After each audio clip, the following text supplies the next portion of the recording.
나는 밀리터리 덕후다. 본격 밀리터리 팟캐스트 밀떡을 시작합니다. 정치와 함께 연애 밀떡. 바로 안녕하세요, 박찬준입니다. 안녕하세요, 놀러온 남자 정명섭 정자입니다. 예, 월간 플래스 홍편입니다. 네, 이렇게 밀떡이 시작했습니다. 지금 유럽에는 우크라이나 러시아 전쟁이 있고 이 시간도 계속 그 전쟁 중입니다. 예. 그 한참 전에 사실 2차 세계대전이라고 우리가 얘기하죠. 거기에 거진 한 80년 전이죠. 네, 한 유럽에 커다란 전쟁이 있었고 그 전쟁의 서부전선 쪽에 어떻게 보면 연합군 입장에서의 분기점이 됐던 그런 상륙작전이 있었습니다. 바로 오버로드 상륙작전이라고 그렇죠. 불리는 노르망디, 프랑스 노르망디 해안에서 있었던 노르망디 해안의 세 갈래로 갈라져서 상륙작전이 성공했던 그런 작전이 있었고, 그것이 바로 6월 6일이었죠. 맞습니다. 예, 1944년 6월 6일이었고 그 시점에서의 만약의 전쟁사를 바라보는 시간을 한번 가져보도록 하겠습니다. 네, 이번 시간에는 그 우리가 잘 아는 1944년 6월 6일 오버로드 작전이라고 부르고 노르망디 상륙 작전이 실패로 돌아갔다면 2차 세계대전의 전세는 어떻게 변했을까? 그렇죠. 라는 이제 가정하에서 얘기해 드리겠습니다. 물론 뭐 이런 만약이라는 게 사실 실제로 벌어지지 않을 이유가 충분히 있었지만 이제 이 시간에서는 뭐 만약 그렇게 벌어졌다면 어떻게 됐을까? 그런 거 있잖아요. 우리가 첫사랑이랑 결혼했으면 내 삶이 얼마나 변했을까? 저도 가끔씩 그런 생각해요. 그렇죠. 네, 그런 생각을 좀 해보는 거니까 그냥 가볍게 들어주시면 좋을 것 같습니다. 예. 이 전쟁은 사실 전쟁에서 2차 세계대전 때 가장 많은 인명피해와 결판이 났다고 보는 거는 이제 사람들은 이제 동부전선, 독소전쟁이라고 보고 있긴 하지만 그 독소전쟁의 한계점은 어떻게 보면 독일 영토까지고요. 이제 유럽에서 다시 이제 영국과 연합군이 이제 상륙작전, 이걸 이제 통상 제2전선이라고 많이 불렀거든요. 1942년부터 소련이 계속 제2전선 열어달라고 그렇죠. 요구를 했었고 1942년에 살짝 한번 맛을 봤던 게 DF 상륙작전이었는데 여기서 엄청나게 큰 실패를 저질러요. 완전히 영국, 캐나다 정말 완전히 바사삭 밀려버렸죠. 진짜. 그렇죠. 근데 이제 그 전화위복이라고 여기서 얻었던 전운이 사실 1944년에 이제 노르망디 상륙작전을 하게 될 때 큰 도움이 됐던 것도 그렇죠. 사실이었고요. 뭐 엄청난 병력과 그 물자를 동원하고 그 다음에 온갖 기만 작전들을 다 벌였어요. 왜냐하면 이제 상륙을 한다는 건 알고 있었으니까 어디에 상륙할까? 사실 당연히 프랑스에 상륙하겠죠. 왜냐하면은 이 시점 43년도에 이탈리아에 이미 진입을 해 상륙을 하고 있었지만 이탈리아를 점령해도 알프스 산맥을 넘어야 돼요.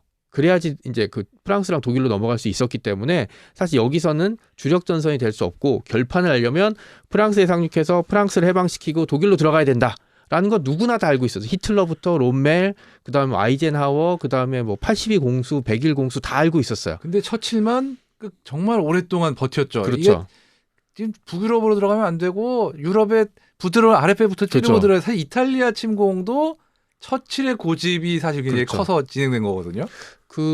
그래서 상륙 작전을 펼치게 되면 대량의 병력이 들어가야 되기 때문에 어디로 가야 되느냐라고 할 때 프랑스에서 꼽혔던 지역은 이제 노르망디, 그다음에 파드칼레 정도였는데 기만 작전을 겁나게 열심히 했어요. 심지어 이제 그 독일이 제일 무서워했던 패튼 장군 이때 사고 쳐갖고 자수 중이었는데 가짜 부대를 맡겨요. 기갑 군단을 하나 그 영국 남부에 창설시키고 패튼 장군 앉혀놔요. 그리고 밑에는 탱크가 있긴 있었는데 다 나무로 만든 거 있잖아요. 네, 그런 거 만들어 놓고 그냥 막 무전 때려갖고 뭐 훈련한다, 뭐 상륙정이 왔다 막 이래갖고 파드칼레로 들어오겠네? 라는 식으로 해버렸어요. 여기에 관련된 영화, 첩보 영화가 바로 바늘구멍이라는 그렇죠. 굉장히 유명한 이제 소설을 기반한 영화가 있거든요. 전 몰랐어요. 예, 이거 숨겨진 명작이니까 꼭 한번 보시면 될 것 같고. 여기 젊은 시절 나왔던 영화. 후반부에 배드신이 나쁘지 않았거든요. 이게 나쁘지가 아니라 그 당시에 굉장히 센세이션이 그렇죠. 꼭 보겠습니다. 그런 정도였고 그 다음에 이제 노르망디로 상륙을 하겠다고 마음을 먹었는데 이 날씨도 또 안 도와줬고 그 다음에 지금도 그렇지만 그 수십만의 병력을 해안가에다 몰아 넣는다는 거는 진짜 한 끗 차이예요. 여기서 그렇죠. 하나 잘못 걸리면 진짜 퇴로가 없는 거잖아요. 그래서 재현됐던 게 오마비치. 덩케르크 아니고 네, 덩케르크는 진짜 무사히 탈출을 한 거고 여기는 반대로 돌아와야 됐기 때문에 그 우리가 그 유명한 영화 라이언 일병 구하기에서 보면 이렇게 어떻게 미군이 거기서 박살났는지 보이잖아요. 이게 그렇죠. 만약에 전 해안에서 펼쳐졌다면 아우 끔찍하죠. 진짜 10만 단위의 전사자와 엄청난 물자를 잃고 실패할 수 있었던 거고요. 그 진짜로 뭐 미군이 물론 연합국이 제공권도 장악하고 뭐 제해권도 장악하고 했지만 상륙 작전은 또 다른 문제거든요. 처음에 들어갈 때 전투기가 폭격을 하고 네. 그다음에 외부에서 배에서 계속 폭격을 하고 그다음 들어가는 거 그 전에 아니에요? 이제 밴드 오브 브라더스 보면 이제 82 100일 공수가 예. 이제 후방에 침투를 했는데 아수라장이 돼버렸고 제대로 뭐, 그쵸 무기 더 이상한데 떨어지고 나는 나 혼자 떨어지고 사실 막. 영국군도 같이 투입했지만 영국군도 뭐 상태가 똑같진 않았죠. 예. 그런 아수라장이 벌어졌기 때문에 진짜로 한 끗 차이로 실수를 하게 되면 상륙 작전이 실패로 돌아가게 되고 이러면 어마어마하게 하긴 바다로 네. 들어왔는데 역으로 우리가 예. 노르망디 상륙 작전을 실패했던 면으로 가야 네, 되잖아요. 네. 그렇죠. 그러려면 어떻게 실패를 해야 됐을까를 좀 가정해 봐야 되는데 전 가정을 이렇게 한번 보고 싶어요. 그 당시엔 그랬으면 실패했을 것 같아요. 독일군이 어떻게 보면 2선급 그 그렇죠. 사단들이 동부전선에서 1선급이 빠져나갔기 때문에 2선급 사단들이 이 방어를 하고 있었는데 그것은 연합군의 완전한 정보 실수였고 실제로는 정예군이 지키고 있었다. 특히 이제 방어하고 있었다고 봤을 때. 오마비치 그렇다면 같은 진짜. 경우는 이제 그 다음에 또 하나의 네. 가정은 히틀러가 바보같이 뭐 기갑 부대를 늦게 출동시키거나 그러지 않고 그렇죠. 전권을 롬멜한테 주고 네. 서부 지역 총사령관이었잖아요. 서부 방어를 하기 위해서 해안 방어를 총사령관이었으니까 롬멜한테 전권을 주고 롬멜이 움직이게 했으면, 그러니까 새벽에 바로 출동됐으면. 더 쉽게 얘기해서 현장에 책임을 위임을 했다면. 네. 사실 상륙군의 주역은 기갑 부대거든요. 그렇죠. 그렇죠. 그러니까 노르망디 아니면 파드칼레였는데 사실 독일군 수뇌부는 노르망디에 상륙한 이후에 한동안 야 여긴 위장 상륙이고 파드칼레로 올 거야 라는 식으로 하면서 기갑부대의 출동이 늦어졌고 현장에서는 또 이 기갑부대 운영을 놓고 롬멜과 다른 장군이 계속 그렇죠. 헷갈렸고 운용상의 그리고 차이였죠. 새벽에 전화하니까 히틀러 주무시고 깨우면 안 계신다고. 된다. 뭐 아이고. 이런 그때 소리 히틀러를 나고. 깨웠고 히틀러가 화를 안 내고 받아줬으면 역사가 또 어떻게 될지 그러니까 모르는 지금 거죠. 아까 가정이 바로 그거예요. 그렇죠. 네. 그다음에 얌전하게 여보세요? 막 제가 왜 이런 가정을 드리냐면 좀 상상을 하기 위해서는 예. 그런 배경들이 있어야 되겠어요. 또 하나 변수가 있었어요. 사실 원래 출발인 6월 6일이 아니었고요. 이 전이었는데 그렇죠. 사실 가다가 태풍이 왔어요. 음. 그래서 태풍이 오는 바람에 다시 퇴각했거든요. 이때 만약에 그냥 무시하고 가 이랬다가 태풍에 상륙함대 상당수가 수장되면 아이고야. 이거는 사실은 상륙전 하다가 실패한 것보다는 훨씬 더 정치적인 타격이 크죠. 그건 정말 진짜 무식한 진짜, 작전이라서 네, 네. 무섭다. 그거는 그것도. 상상하기도 좀 그렇다. 네. 몽골 민족도 아니고. 그렇죠. 아 근데 네. 미국도 사실 악천후 속에 함대 밀어넣었다가 이 태평양에서 네. 함대가 큰 타격을 입은 적이 있었잖아요. 그렇죠. 몇 번인가. 여러 번. 그래요? 어찌됐건 여러 변수들이 상황이 많았죠. 변수가 겹쳐서 많았죠. 네. 독일한테 유리하게 적용이 그렇게 큰 됐다면- 작전은 정말 어떤 변수가 어떻게 될지 알 수가 없는 예. 거기 때문에 이 상황을 가장 잘 묘사한 게 로버트 해리스, 제가 좋아하는 소설가거든요. 이 사람이 썼던 당신들의 조국이라는 그 소설이 있어요. 아, 영화로도 나온 적이 그렇죠. 있는데 예. 소설에서는 뭐 그 이전 상황도 알지만 영화 설정에선 노르망디 상륙 작전이 실패하면서 영국과 미국의 수뇌부가 사퇴하거나 물러나고 상륙 작전이 없어지는 바람에 독일군이 동부 전선의 전력을 몰빵하게 되면서 소련과 어느 정도 선에서 대치하게 되는 걸로 전쟁이 끝나게 돼 그렇죠. 있어요. 거기다가 아. 이태리 전선도 못 밀죠. 상당히 교착 상태였어서 뭐 더 이상 공세를 양쪽에서 네. 취할 수가 없는 상황으로 그 독일 나치가 잘 방어를 하고 있었고. 그러면 그러니까 연합군은 그냥 패배하고 그냥 영국 본토 정도 지키는 걸로. 물론 영화나 소설에서는 영국까지 점령한 걸 나오지만 그렇게는 안 됐을 거고요. 예. 그냥 유럽 본토, 그러니까 뭐 이베리아 반도 있는 프랑스, 그다음에 이탈리아는 아마 제 생각에 그 상황이면 분단됐을 것 같아요. 저희 살로공화국이랑 뭐 그럴 수도 이탈리아 있죠. 왕국이랑. 근데 여기서 우리가 이제 만약이라는 걸 좀 재밌게 해야 되잖아요. 그러니까 그건 소설은 소설인 거고. 네. 그분은 그렇게 쓴 거고. 네. 우리는 그러면 어떻게 전개가 됐을까를. 일단 당연히 한숨 돌린 이제 히틀러는 이제 동부 전선으로 당연히 이제 그 전력을 좀 보내겠죠. 몰빵하겠죠. 몰빵하게 되면 소련군이 뭐 당연히 이제 그 계속 진격하고 있긴 했지만 두 가지 전제 조건이 하나 있었어요. 하나는 랜드리스 그 물자 지원. 그다음에 또 하나는 이때 44년도쯤 되면은 소련군도 사실은 그 인원이 거의 이제 바닥나기 시작하거든요. 무슨 사람들이 뭐 이렇게 땅에서 캐내서 이렇게 쓸 수 있는 건 아니고 인원들이 계속 문제가 생기고 그 부족한 인원들을 어디서 보충했냐면 점령지에 있던 사람들 징집해서 쓰기 시작해요. 그래서 44년, 45년 소련군 사진 보면 하얀색 턱수 없는 할아버지들이 있고요. 아주 그냥 꼬맹이들도 있었어요. 근데 이걸 못하게 되면 그러니까 진격이 정체돼서 추가 징집을 못하게 되면 소련군 역시 인원 부족에 시달릴 가능성이 높아지게 돼 있거든요. 사실 제대로 된 역사에서 40원 되면 굉장히 심한 병력 부족에 시달리는 그럼요. 게 소련군이었어요. 그렇게 되면서 아마 소련 본토는 이제 소복한 정도 되겠지만 동유럽 어딘가에서 경계선이 거지면서 전쟁이 멈출 것 같아요. 그럴 것 같아요. 폴란드 그렇죠. 바르샤바쯤? 네, 그렇죠. 왜냐면 44년 7월이 네. 그정도니까. 바그라티온 전선 정도가 이제 폴란드까지 진격했으니까 요 선 뭐 어딘가에서 스톱이 되고 아까 이탈리아는 이제 남북 분단된 정도로 스톱.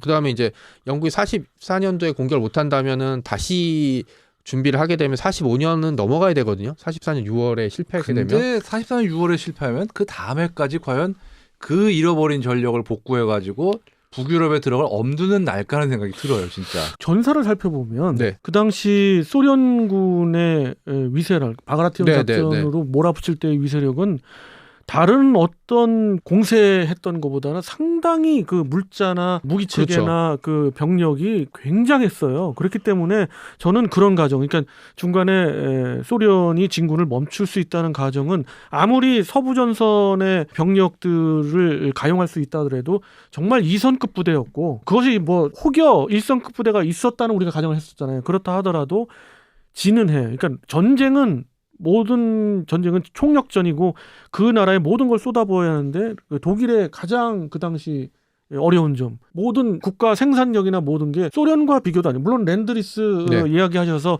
미국의 막대한 그런 물량들을 지원받고는 있지만은 그런 부분들은 노르망디의 실패와는 관계가 없어지지 않을까. 그때 그렇게 간단하게 힘든 것도 있는 게 네. 2선급 병력이라는 거 하지만 그건 기본적으로 해안 방어 부대고 결국은 정예 기갑사단이라든가 44년 6월 이후에는 또 프랑스 전역에도 상당수의 그렇죠. 정예 부대들이 파괴병이 되고 그 와중에 그건 녹아나고 그래요. 그러거든요. 또 거기에 더해가지고 44년 겨울부터 45년 초까지 이 아르덴 공세에서 또 소모한 전력만 해도 엄청나거든요.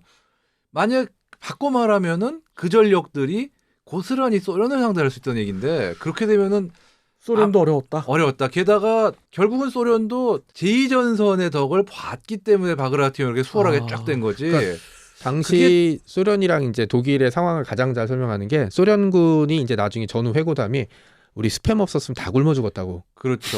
예, 그 다음에 독일군은 바그라티온 공세 때 그 얘기를 한 게 있어요. 그래, 우리 사단 이게 새로 부임했죠. 이제 독일군이 이제 밀리고 있으니까 이제 병력들을 보내고 장교도 했는데 장교가 와서 이제 신고하니까 사단장이 이렇게 얘기한 거예요. 우리 사단이 온 걸 환영하네요. 근데 우리 사단 없어졌어. 근데 네.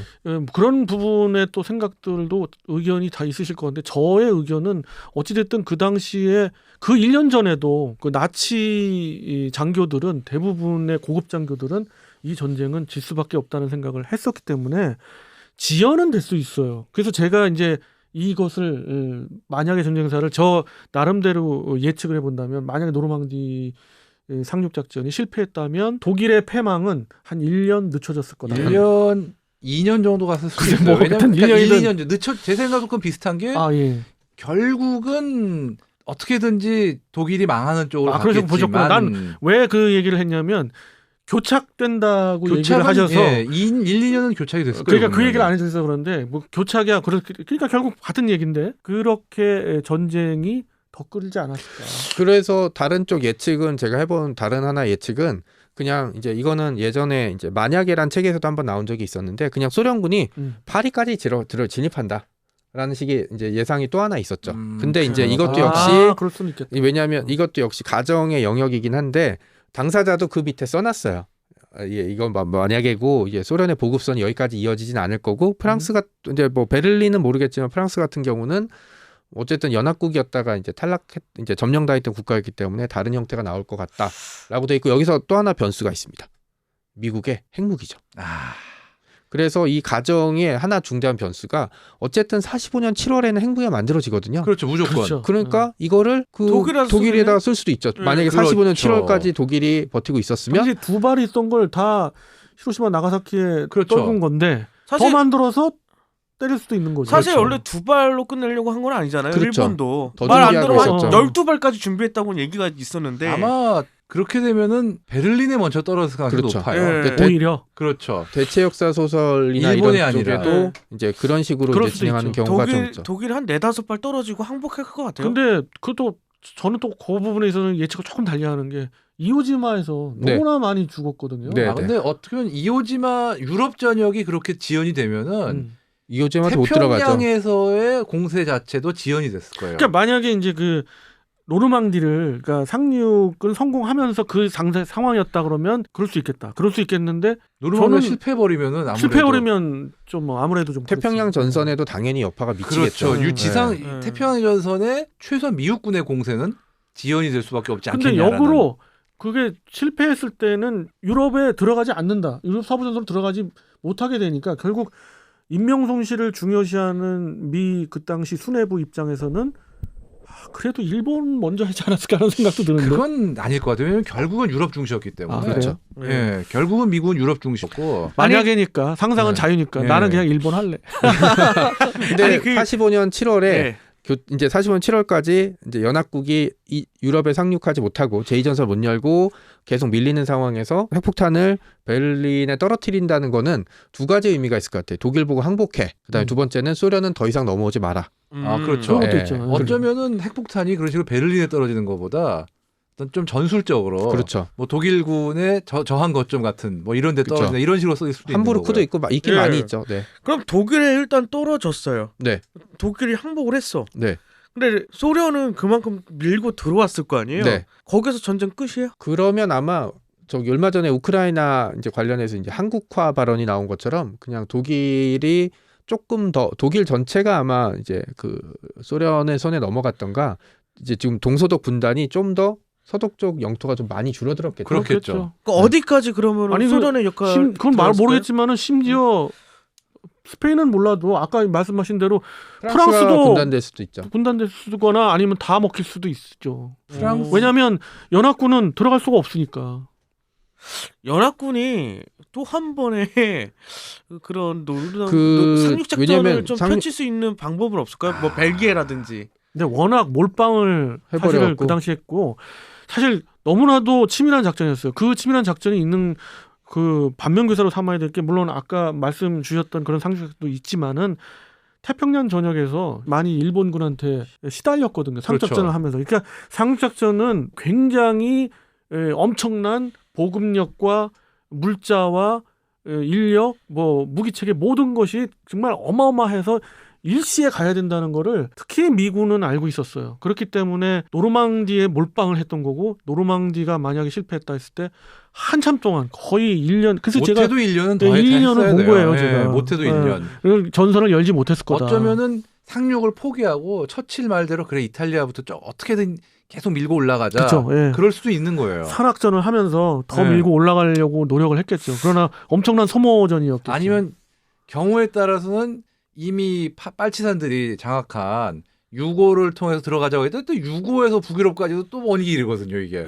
사실 그래서 프랑스로 해서 밀고 직공을 했던 게 이제 인명 피해라든지 예측 가능성을 감안하고서라도 이제 공격을 했던 사실 거고요. 미국은 43년부터 그냥 유럽에 그러니까 프랑스 쪽에 상륙하자 북유럽에 예. 그 길에다 처칠이 그래도 아랫배 하도 아랫배 사령을 해가지고 예. 그래 한 번은 이 맘대로 해봐라 해서 한 거거든요, 이탈리아가. 예. 뭐 포르투갈이나 스페인 쪽으로 들어갈 수 있는 루트도 있었지 않았을까 저는 생각하는데. 사실 중립국 어쨌든 뭐 프랑크가 이제 뭐 독일 편을 들긴 했지만 사실 중립국이고 잘못하면은 그 스페인 전체랑 싸워야 되기 때문에 이거는 그렇죠. 그리고 예. 그쪽 전선으로 가는 건 엄청난 손해죠. 지금 예. 영국 같은 경우도 역사 공부를 안 한 사람들이 아니기 때문에 영국 자기들이 스페인을 도와가지고 나폴레옹을 그렇게 게릴라전으로 괴롭혔는데 반대로 자기가 그 스페인에서 게릴라전을 당한다고 생각해 보세요. 하기 싫지. 진짜 하기 싫죠. 먹을 것도 없는데 산지에다가 그러니까요. 그랬던 문제라서 이게 뭐 말씀드렸듯이 이제 뭐 여러 가지 변수가 있고 좀 더 많은 인명 피해가 났었어도 사실 노르망디 상륙 작전은 성공할 수밖에 없었어요. 대신에 이제 그게 그만큼 중요한 역사의 변수잖아요. 왜냐하면 이 순간 44년 6월 6일 이전의 전세와 6월 6일에 상륙에 성공한 이후에 그 유럽의 제2차 세계 전세는 확 바뀌었거든요. 물론 뭐 지금 독소전에 뭐 스탈린그라드라든지 아니면 마그라티온 작전이라든지 다른 쪽에 중요하다라고 얘기는 하겠지만 노르망디에 상륙하고 딱 1년 있다가 독일이 그렇죠. 망해요. 망했죠. 네, 그거는 그만큼 독일에게 있어서 제2전, 그러니까 서유럽에서의 그 연합국의 상륙 작전이 그만큼 치명타였다는 얘기가 되는 거죠. 미군 4개 사단과 영국군, 그 캐나다군 연합 그 한 개 군단의 노르망디 상륙 작전의 피해 예상을 했던 그 부분하고 실제 결과는 상상과 달리 굉장히 그 미미했어가지고 그렇죠. 지금 연합군 그 지휘관들이 놀랬다 이런 사실 말이 있잖아요. 그렇죠. 라이언 명국의 영화 때문에 미국이 노르망디에서 엄청난 정말 피해를 입었다고 생각하는데 미군은 그 오마 비치에서 입은 피해조차 그러니까 그거를 감안해도 전체로 보면 예상보다 적다고 했었어요, 진짜. 오마하 비치에서 그 예상에 거의 근접했다. 그렇죠. 라고 오마 그렇죠. 보죠. 예. 근데 유타는 거의 거저 오마에 먹었고. 비하면 무혈이 나타나게 네, 들어왔고 네. 다른 소드나 지역은 뭐 그런 영국군 상륙 지점도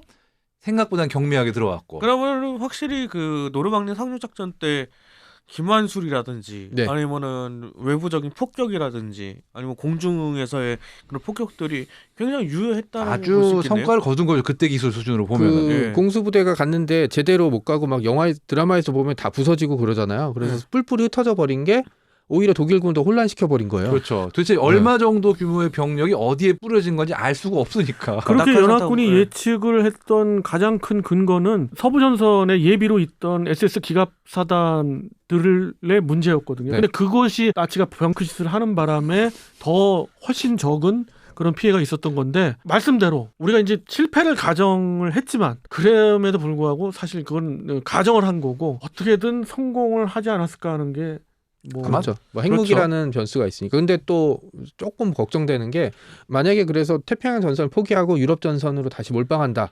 이래버리면 또 우리의 독립이 광복이 좀 늦어지거나 타협의 여지가 또 없진 잘못하면 않거든요. 또 진짜 네. 소련군이 아예 한반도 그렇죠. 전체를 네, 먹어버린다든가. 근데 그럼에도 저는 한 1년 정도 늦어질 거라고 생각을 해요. 그렇죠. 왜냐면 독일이나 저기 일본에다 핵폭탄을 그냥 쏴버렸을 것 같아요. 두 곳에다. 아 근데 이 변수도 있겠다. 어쩌면은 7월 20일에 히틀러가 암살이 성공했을 수 있어요. 아, 그죠. 그러니까 역사의 밸런스라는 게 그쵸. 있기 때문에 네. 노르망디가 실패하고 히틀러는 죽고. 또 우리가 간과하는 부분 중에 하나는 유럽을 당연히 중시했겠지 생각하고 실제로도 물자나 병력의 어떤 그 비율을 보면 태평양 전역보다는 유럽 그렇죠. 전역이 훨씬 좀 비중은 있었습니다. 그렇지만 그 적에 대한 그 전이나 이런 거는 히틀러 못지않게 왜냐하면 잽스 하는 그 일본군은 미국 입장에서 봤을 때는 완전한 침공군이거든요. 그렇죠. 하와이 가만히 있는 우리를 진주만에서 건드려, 진짜 딱, 건드린 진짜. 거기 때문에 그 복수심 뭐 이런 거는 그렇죠. 상당했기 때문에 모르겠어요. 이제 가정을 하니까 그러는데 그래도 그냥 흘러가지 않았을까. 네. 핵폭탄이 떨어진 숫자가 좀 더 많은 걸로. 네. 양쪽에 그냥 그렇죠. 한 어차피 12발 정도, 6개, 네. 6개씩. 그냥 이렇게 깔끔하게 하고 그냥 끝. 네. 굉장히 2차 세계대전은 이런 가정을 하기에는 변곡점이 있는 그런 전역들이 많았어요. 그렇죠. 그런 많아요. 전투도 많고 그래서 뭐 가끔 계속 이렇게 또 2차 세계대전만 파진 않으실 것 같지만 네, 가끔 이런 거를 이제 해다 보면은 우리와는 어떻게 보면 멀리 떨어진 그 유럽 전역이더라도 굉장히 우리의 흥미롭고 그리고 이제 우리의 역사에 직접적인 영향을 끼칠 수 있는 부분들이 좀 그렇죠. 생기게 그건 되겠죠. 있죠. 네. 예. 그 부분이 또 이제 만약에라는 이제 타이틀의 또 재미죠. 네. 아까 누구나 다 프랑스 해안을 연합군이 상륙하던 걸 알았다지만 사실은 중국에 있던 우리 광복군도 그걸 알았어요. 그죠. 그거는 2차 세계대전에 참전했던 그 수많은 나라들이 다 생각할 수 있는 그렇죠. 부분이거든요. 그런 의미에서는 또 우리가 그렇죠. 그 관계가 있는 거고요. 관계가 전혀 없는 그런 뭐 변곡점이 되는 전투라 하더라도 이런 만약의 시리즈를 통해서 생각해 볼 수 있고 달리 생각을 해볼 수 있는 그런 그렇죠. 재미난 시간을 가질 수 있을 것 같습니다. 그때 우리가 자주국권이 그렇죠. 있었으면 아쉽죠. 과연 어땠을까? 그런 거 이제 만약에 전쟁사에 네, 네. 당연히 뭐 나와야 될 네, 소재고 한번 나온 적도 있고요. 그렇죠. 그렇죠. 전업군 얘기가 또 나온 적도 있고 그렇습니다. 자, 뭐 이번 시간 만약의 전쟁사 정 작가님의 만약의 전쟁사 시리즈 이어지고 있고요. 오늘은 노르망디 상륙 작전, 오버로드 작전이 실패했다면을 가지고 한번 이야기 나눠봤습니다. 다음 시간 또 다른 주제 갖고 여러분과 찾아뵐 것을 약속드리면서 이 시간 마무리하도록 하겠습니다. 정치 여러분께 견해 밀떡!